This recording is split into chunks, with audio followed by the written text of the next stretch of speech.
waan islaamay meel walba joogtay walaalayaal runtii markaan arkay clip la soo sheegareeyay oo la soo wadaagay cunugan yar oo saddex nin saddex wiil qaraacayso aad iyo aad madax tolkee allah way tolka qadiiseeda qadiiso kaca meel walba joogteen u kaca cunugan yar aniga hal iga bilaabay cunugan yar halooka waan ka jaaway sababtii loo dilayaan garanayno cunugan asuu afkiisa ka sheegay oo leeyahay qaniisanahay ma arag weligay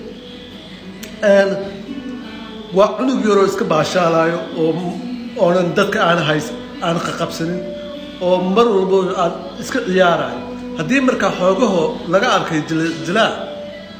qof walbaa jilacsan horta inaan jilacsaneen maanta dunidan jooga mala marka haddii jilaac laga arkay cunugan iska raaxaysanayo isku qoslaayo iska faraxsan oo iska ciyaarayo sababtii lagu dilaayo ayaan aniga garan lahay ilaa haddana waan fahmi lahay aniga hal idilo haddii banaanka diligo aan kale idilo waaba la gartay waxaa weeye qof afkiis ka cadaystay oo sheegtay dhahay khaniisanahay nin qabo bas cunugan yar wallaahi ilaa hadda aniga isma garanayo tiktok usumoon ka arkay badidoodana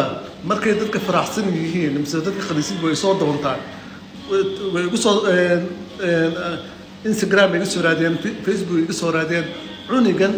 ilaa iyo hadda ma soo doonan sababta ii soo doonan waad iska fahmi karteen marka asaga inuusan ahayn ayaa cad